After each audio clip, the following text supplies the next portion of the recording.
Imagine being in a room full of people, feeling your chest tightening more and more, your breath becoming shallow, your thoughts racing faster than you can process them. The conversations around you continue, but they sound distant, almost muffled, as if you were underwater. Your palms begin to sweat, and you wonder if anyone notices the storm happening inside you, while you desperately try to maintain a calm exterior. This scenario is all too familiar for millions of people who experience anxiety. What many don't realize is that this overwhelming sensation isn't always triggered by external events or immediate dangers. Often, it's the result of something much more insidious: our own thinking patterns. These mental habits, these routine thoughts that cycle through our minds day after day, can gradually lead us into a state of chronic anxiety without us even recognizing what's happening. Psychiatrists around the world are now warning that certain thinking patterns, ones you might consider completely normal or even helpful, could actually be the primary fuel feeding your anxiety. These thought patterns don't announce themselves dramatically. They whisper. They disguise themselves as rationality, preparation, or simply being thorough. They masquerade as the voice of reason, telling you that you're just being cautious, just planning ahead, just considering all possibilities. But these seemingly innocent thought habits can gradually transform into powerful anxiety triggers that activate your nervous system's fight or flight response, even when there's no immediate threat present. What's particularly troubling about these routine thinking patterns is how they can create a self-reinforcing cycle. The more you engage in these thought patterns, the stronger the neural pathways associated with them become, making it increasingly difficult to break free from their grip. Your brain becomes more efficient at producing these anxiety-inducing thoughts, requiring less and less of a trigger to set off the cascade of worry. Before long, these patterns of thinking become your default mode, coloring how you perceive every situation and interaction. Perhaps most concerning is how these thought patterns can alter your physical health over time. Chronic anxiety doesn't just affect your mental well-being. It creates tangible changes in your body. Persistent stress hormones like cortisol and adrenaline can lead to inflammation, weakened immune function, digestive problems, and even cardiovascular issues. What began as a mental habit can eventually manifest as physical symptoms that further reinforce your anxiety. The good news in all of this is that once we recognize these harmful thinking patterns, we can take steps to change them. Unlike some aspects of our mental health that might feel beyond our control, these thought patterns are something we can learn to identify, challenge, and gradually replace with healthier alternatives. Through awareness, consistent practice, and sometimes professional guidance, we can rewire our brains to break free from the cycle of chronic anxiety. In today's video, I'll share what psychiatrists are identifying as the most common harmful thinking patterns that contribute to chronic anxiety, how to recognize them in your own thought processes, and most importantly, practical techniques to transform these patterns into ones that promote calm and emotional well-being rather than perpetuating anxiety. Hello to each and every one of you watching this video. First and foremost, I want to express my deepest gratitude for you being here today. Whether you're a regular viewer of our channel or this is the first time you've stumbled upon our content, please know that your presence here matters tremendously. The fact that you've chosen to spend your valuable time with us shows that you're taking a proactive step toward understanding your mental health better, and that's something truly worthy of recognition. I believe that choosing to learn about mental health, particularly about anxiety, requires a special kind of courage. It means you're willing to look inward, to examine patterns that might be uncomfortable to acknowledge, and that takes genuine strength. So, thank you for bringing that courage to this space we share. I want you to know that this channel was created with you in mind, as a safe environment where we can discuss mental health openly, honestly, and without judgment. Each video we make is crafted with care, researched thoroughly, and presented in a way that hopefully resonates with your lived experience. Our community here has grown into something truly special, a place where people from all walks of life can find information, support, and most importantly, hope.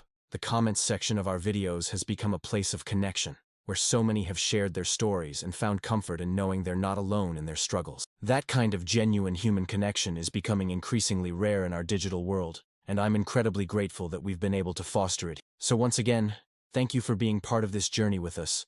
Whether you've been here since the beginning or this is your first time joining us, your presence enriches this community, and I'm truly honored that you've chosen to spend this time with us today. Now, I want to take a moment to explain exactly what we'll be covering in today's video and why this information could be particularly valuable. We'll be diving deep into how certain thinking patterns, ones that might seem completely normal or even helpful, could actually be the primary drivers behind chronic anxiety state. This isn't about blaming yourself for having these thoughts, but rather about bringing awareness to patterns that might be operating below your conscious awareness. What makes this topic so important is that many people suffering from anxiety focus primarily on managing the symptom, the racing heart, the shortness of breath, the feeling of dread, without addressing the underlying thought patterns that trigger these symptoms in the first place. It's a bit like continuously mopping up water from an overflowing sink without ever turning off the faucet. By understanding these thinking patterns, you gain the ability to address anxiety at its source, rather than just managing the overflow. Throughout this video, I'll be sharing insights that come directly from psychiatrists and psychologists who specialize in anxiety disorder. These are evidence-based observations about how our minds work and how certain thinking habits can gradually lead us into states of chronic anxiety. The information I'm sharing isn't based on personal opinion, but on decades of research and clinical practice in the field of mental health. What I find particularly valuable about this approach is that it puts more control back in your hands. While medication and therapy are invaluable tools for managing anxiety, understanding your own thought patterns gives you something you can work on every single day, a way to actively participate in your own healing process. My hope is that by the end of this video, you'll have not only a clearer understanding of how your thinking patterns might be contributing to anxiety, but also practical, actionable techniques you can begin implementing immediately to create healthier thought habits.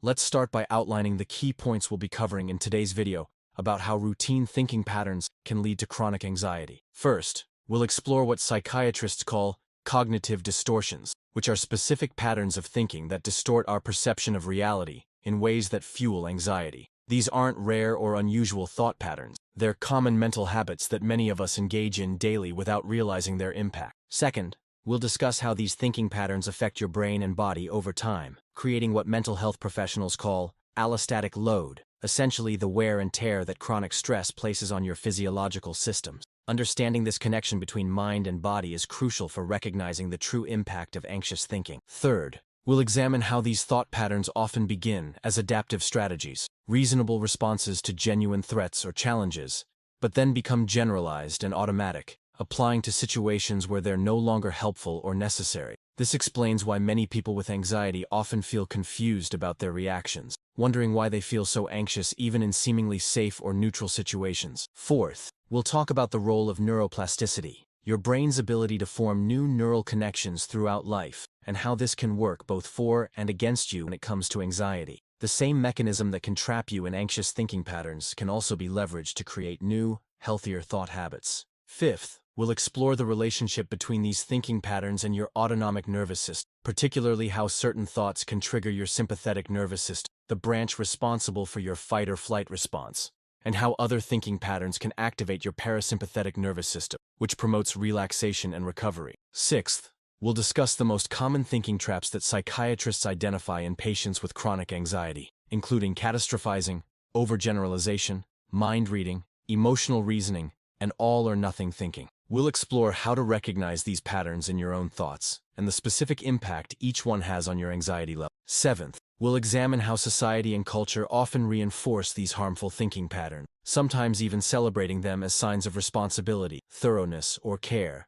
making them particularly difficult to identify and change. Eighth, we'll talk about how these thinking patterns impact your relationships, work performance, and overall quality of life, creating ripple effects that extend far beyond just your internal experience of anxiety. Finally, we'll wrap up the key points with a comprehensive overview of practical evidence-based techniques for changing these thinking patterns, from cognitive restructuring to mindfulness practices, giving you a toolkit for beginning to transform your relationship with anxious thoughts. By understanding these key aspects of how routine thinking affects anxiety, you'll be better equipped to recognize harmful patterns in your own and take meaningful steps toward changing them. Now let's delve deeper into these thinking patterns and how they affect your mind and body. The human brain is remarkably adaptable, constantly forming new neural connections based on our experiences and thought patterns. When you repeatedly engage in certain types of thinking, you're essentially creating and strengthening neural pathways associated with those thoughts. This is why habitual thinking patterns can become so automatic and difficult to change. They're literally wired into your brain through repeated use. With anxiety-producing thought patterns, this process works against you. Let's consider catastrophizing, one of the most common thinking patterns associated with anxiety. This is the tendency to imagine the worst possible outcome in any situation. For example, if your boss wants to speak with you, catastrophizing might lead you to immediately assume you're going to be fired, which then spirals into thoughts about not being able to pay your bills, losing your home, and ending up destitute. What's happening in your brain during this process is fascinating. As soon as you have the initial thought, your amygdala, the brain's alarm system, becomes activated. This triggers the release of stress hormones like cortisol and adrenaline, preparing your body for danger. Your heart rate increases, your breathing becomes shallow, blood flows away from your digestive system and toward your muscles, and your thinking narrows to focus solely on the perceived threat. This is the fight-or-flight response, an ancient survival mechanism designed to help us respond to immediate physical danger. The problem is that your body doesn't distinguish between a real physical threat and an imagined one. To your nervous system,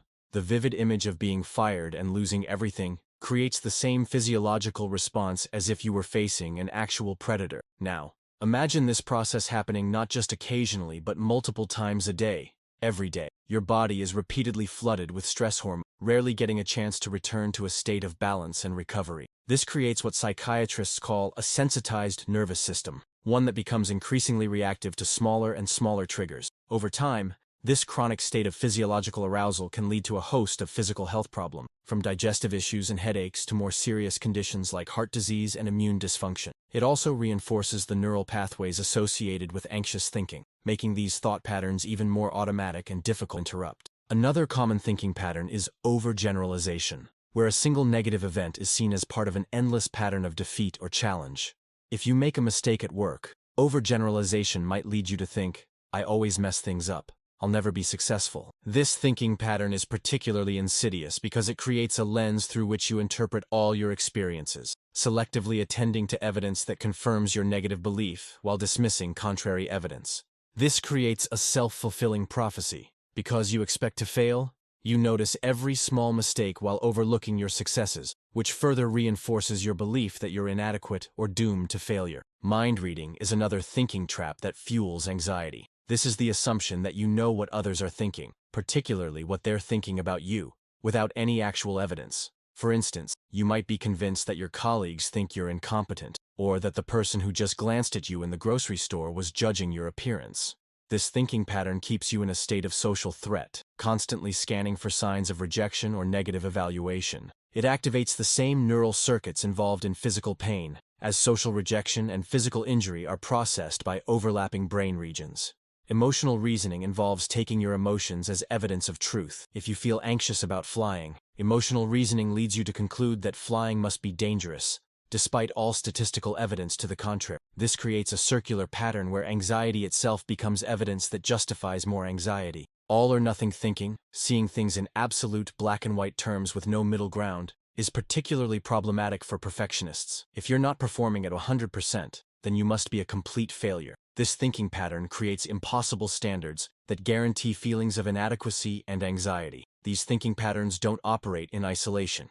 They often work together, reinforcing each other and creating complex webs of anxious thinking that can feel impossible to escape. For example, catastrophizing often involves mind reading. Everyone will think I'm incompetent if I make this mistake. And overgeneralization. This always happens to me, things never work out. The combined effect is far more powerful than any single pattern alone. What's particularly challenging about these thinking patterns is that they often contain just enough truth to seem entirely reasonable. Yes, there is a possibility you could lose your job. Yes, people do sometimes judge others negatively. The distortion isn't in acknowledging these possibilities, but in overestimating their likelihood and catastrophizing their impact. These thinking patterns also tend to be reinforced by our culture, which often celebrates hypervigilance as responsibility, catastrophizing as preparation, and perfectionism as a commitment to excellence. This cultural reinforcement makes these patterns even harder to recognize as problematic. Even more challenging is the fact that these thinking patterns can be resistant to logical counter-arguments. Simply knowing that your thought is irrational doesn't automatically change the emotional and physiological response it triggers. This is because these patterns operate largely through the limbic system, the emotional center of the brain, which responds more to imagery and sensation than to logical reasoning. I need to pause here and ask you something important. What time of day does anxiety usually hit you the hardest? You know, each person feels anxiety uniquely, and sharing this experience can be the first step to understanding it better. I know you may have never talked about this with anyone before. Maybe you think no one would understand, or that your feelings aren't important enough, but I want you to know that here, in this space, your experience matters deeply. Leave us a comment below completing the sentence. My anxiety usually appears when your courage in sharing might be exactly what another person needs to read today to feel less alone. And in upcoming videos, we'll address specifically those moments you share. This is a community of mutual support, where every word of yours is welcomed with respect and understanding. It's fascinating how anxiety can follow patterns throughout our day, often appearing at similar times or in similar situations. For some, mornings are the hardest, with anxiety peaking as soon as they open their eyes, thinking about all the responsibilities awaiting them. For others, it's the quiet evenings when the distractions of the day fade away, leaving space for worry to creep in. By identifying these patterns, we can be more prepared to implement the strategies we'll discuss in the rest of this video. Sharing your experience not only helps you gain clarity about your own anxiety patterns, but also contributes to our collective understanding. Your comment might help someone else recognize their own pattern, or feel less alone in their experience. Mental health thrives in community, in those moments of recognition and connection, when we realize our struggles are understood by others. So please, take a moment to share in the comments when anxiety tends to affect you most strongly. Your voice matters here, and your experience could be the light someone else needs today. Now, let's explore some practical strategies for transforming these anxiety-producing thought patterns. The good news is that the same neuroplasticity that helped create these patterns can be harnessed to create new, healthier thinking habits. The first step in changing any thinking pattern is becoming aware of it. This awareness requires a kind of mental step back, observing your thoughts rather than being completely identified with. Mindfulness meditation is one of the most effective practices for developing this awareness. Start with just 5 minutes daily of sitting quietly and observing your thoughts without judgment or attachment. Notice when anxious thoughts arise, what triggers them, and how they feel in your body. Simply labeling a thought as catastrophizing or mind reading creates a tiny but crucial bit of space between you and the thought. With practice, you'll become more skilled at catching these patterns. Once you've developed this awareness, you can begin to challenge these thoughts using a technique called cognitive restructuring. This doesn't mean simply telling yourself to think positive, which rarely works for chronic anxiety. Instead, it involves examining the evidence for and against your anxious thought, considering alternative interpretations, and developing more balanced, realistic assessments of situations. For example, if you catch yourself catastrophizing about a meeting with your boss, you might ask, "What evidence do I have that this will result in being fired? What are some other possible reasons my boss might want to meet? How many times in the past have I worried about being fired, and how many times has it actually happened?" This process helps engage your prefrontal cortex, the rational part of your brain, which can help regulate the emotional reactivity of the amygdala. Another powerful technique is exposure, gradually facing situations that trigger anxiety while preventing the habitual thinking patterns that usually accompany them. If social situations trigger anxiety and mind reading, you might practice attending small gatherings while consciously focusing on being present rather than speculating about others' thoughts.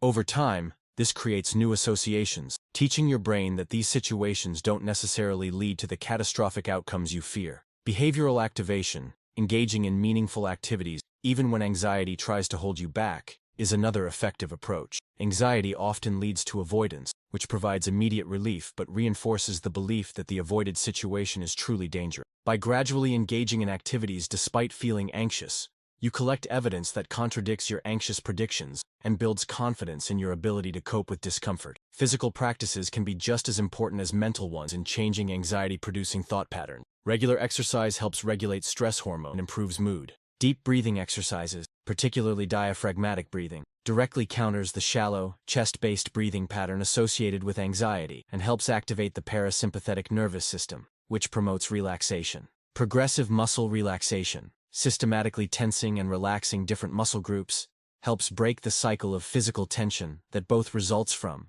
and contributes to anxious thinking. Sleep hygiene is another crucial area. Sleep deprivation significantly increases anxiety and makes it harder to engage the rational thinking needed to challenge anxious thoughts. Creating a consistent sleep schedule, limiting screen time before bed, creating a restful environment, and practicing relaxation techniques can all improve sleep quality and reduce anxiety. Nutritional approaches can also support efforts to change thinking patterns. Limiting caffeine, alcohol, and refined sugars can help stabilize mood and energy levels. Ensuring adequate intake of nutrients like omega-3 fatty acids, magnesium, B vitamins, and antioxidants provides the building blocks your brain needs for optimal function and stress resilience. Social connection is perhaps one of the most underrated anxiety. Humans are inherently social creatures, and isolation tends to amplify anxious thinking. Regular, meaningful connection with others helps regulate our nervous systems and provides opportunities for reality testing our anxious thoughts. Simply verbalizing a worry to a trusted friend can sometimes help us see how catastrophic or unlikely it really is.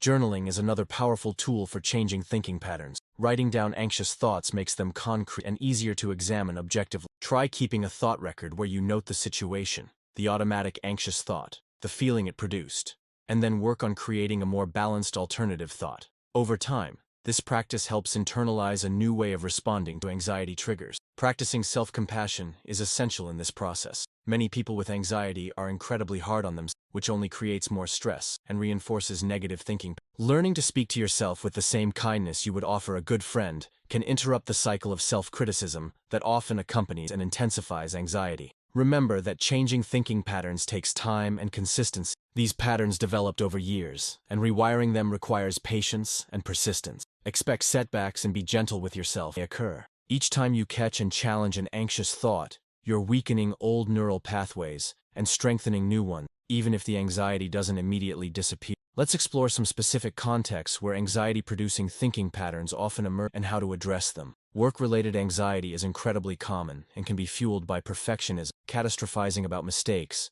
and mind-reading about colleagues' or supervisors' opinions. In the workplace, try implementing a three-perspective technique. When anxiety arises about a work situation, consider how you see it, how a neutral observer might see it, and how you might view it 10 years from now. This broader perspective can help minimize catastrophizing and all-or-nothing thinking. For social anxiety, where mind-reading is particularly problematic, practice attention redirection. Rather than focusing on what others might be thinking about you, deliberately direct your attention to the conversation itself, to genuinely listening and connecting. This not only reduces anxiety, but often improves the quality of social interaction. Health anxiety can be especially challenging, as physical sensations caused by anxiety can be misinterpreted as signs of serious illness, creating a vicious cycle. For this type of anxiety, education about how anxiety affects the body can be incredibly helpful. Learning that an increased heart rate, chest tightness, dizziness, and tingling are common symptoms of anxiety can reduce the fear when these sensations occur.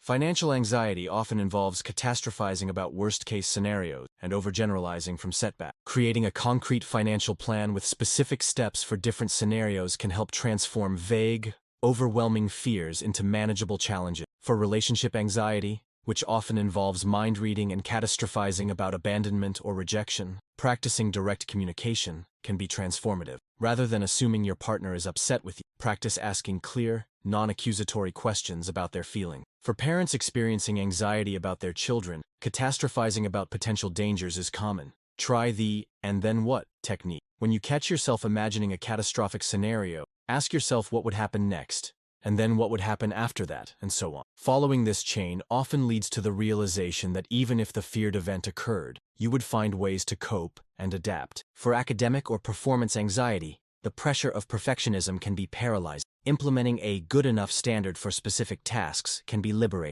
Decide in advance what level of effort is appropriate for different tasks, rather than approaching everything as if a perfect performance is required. For existential anxiety concerning mortality or meaning, mindfulness practices that help you engage fully with the present moment can be particularly valuable. Anxiety about the future or the meaning of life often dissolves when attention is fully present with current experiences. For technology-related anxiety, including social media comparison or fear of missing out, implementing boundaries around technology use can help break the cycle of anxiety. Consider designated technology-free times or spaces in your home, and be selective about which accounts you follow, curating a feed that supports your mental health rather than undermining it. Remember that different contexts may require different approaches, and what works well in one area of life might need adaptation for another. The key is to recognize the specific thinking patterns that fuel your anxiety in each context and consistently practice alternative ways of thinking and responding. Now for what might be the most important insight that psychiatrists want you to understand about chronic anxiety. It's maintained largely through avoidance and safety.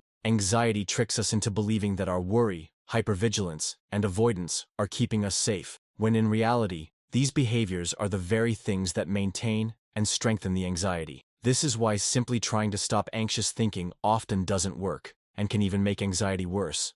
When you try to suppress anxious thoughts, you're inadvertently giving them more power and attention, creating what psychologists call the ironic process of mental control, where the more you try not to think about something, the more it dominates your attention. Instead of fighting or suppressing anxious thoughts, the most effective approach is to change your relationship with them. This means learning to observe anxious thoughts without becoming entangled in them, without believing they represent reality, and without feeling compelled to act on them. Acceptance and commitment. Therapy, ACT, provides a helpful framework for this approach, suggesting that we aim for psychological flexibility rather than elimination of uncomfortable thoughts and feelings. From this perspective, the goal isn't to never feel anxious, but to be able to feel anxious and still move toward what matters to you, rather than letting anxiety dictate your choices. This is a profound shift from seeing anxiety as something to be eliminated to seeing it as an experience you can have without being controlled by. Psychiatrists also emphasize the importance of understanding that anxious thinking is not a character flaw or a sign of weakness.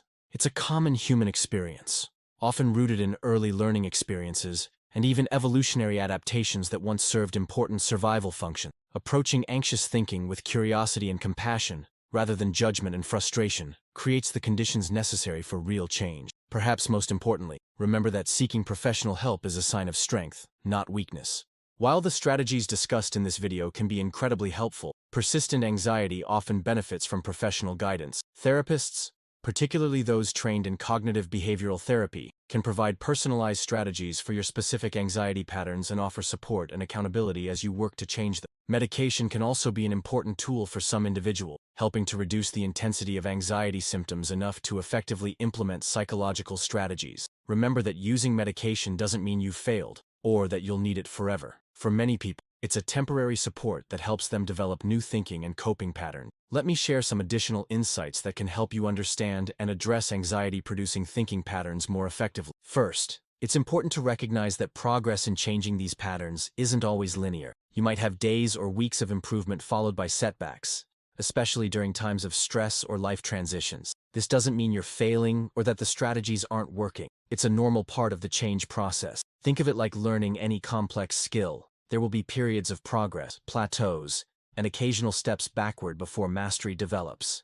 Another important consideration is that different people may need different approaches based on their unique anxiety patterns, personality, and life circumstances. Some people find cognitive approaches most helpful, while others connect more with body-based practices or behavioral strategies. There's no one-size-fits-all solution, so be willing to experiment with different approaches to find what works best for you. It's also worth noting that some anxiety-producing thinking patterns may have been adaptive in your past, perhaps helping you survive difficult or unpredictable situations. Acknowledging the protective intent behind these patterns, even as you work to change them, can reduce internal resistance to change. Rather than fighting against these patterns as enemy, you might approach them with understanding, recognizing that they developed for a reason, even if they're no longer serving you well. Cultural and social factors play a significant role in anxiety as well. We live in a society that often glorifies busyness and productivity, while stigmatizing vulnerability and rest.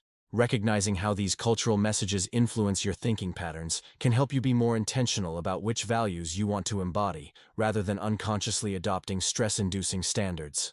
Remember, too, that community and connection are powerful antidotes to anxiety. Humans evolved as social creatures, and our nervous systems are designed to co-regulate with others. Simply being in the presence of calm, supportive people can help regulate an anxious nervous system, while isolation tends to amplify anxious thinking. Finally, be aware that physical health and mental health are deeply interconnected. Chronic inflammation, hormone imbalances, nutritional deficiencies, and other physical health issues can contribute to anxiety symptoms and make it harder to change thinking patterns. Addressing these physical aspects, ideally with support from healthcare providers, can create a stronger foundation for mental health. If you identified with what we talked about today, and you're looking for natural ways to calm your mind and live with more peace, our channel is a safe space created especially for you. Each week, we share simple and effective techniques that have helped thousands of people recover their inner peace. We're together on this journey, and every step you take toward wellness matters. Click the subscribe button below and activate notifications to receive our videos as soon as they're published.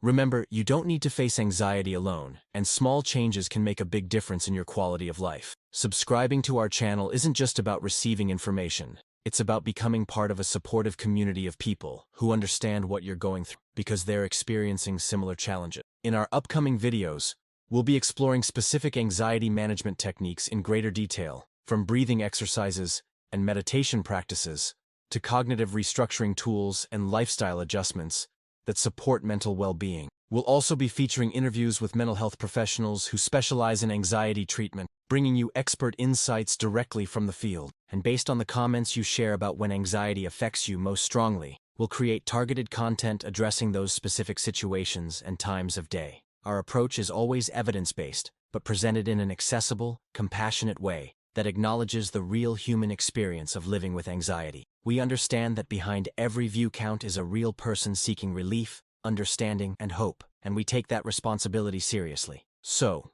if what you've heard today resonates with you, if you're ready to begin transforming those anxiety-producing thinking patterns into ones that support your well-being, join our community by subscribing today. Together, we can create a life where anxiety no longer controls your choices or diminishes your. You deserve to experience peace of mind, and while the journey may not always be easy, you don't have to walk it alone. Before we wrap up today's video, I'd like to invite you to engage with this content in ways that will help reinforce the insights you've gained. If you found value in what you learned today, please give this video a thumbs up, as it helps others who might be struggling with anxiety discover this resource. And if you haven't already subscribed to our channel, now is the perfect time to join our community of people committed to mental well-being. Sharing is another powerful way to spread awareness about mental health. If you know someone who might benefit from understanding how their thinking patterns could be contributing to their anxiety, consider sharing this video. Sometimes the simple act of sharing a resource can open the door to important conversations about mental health that might not otherwise happen.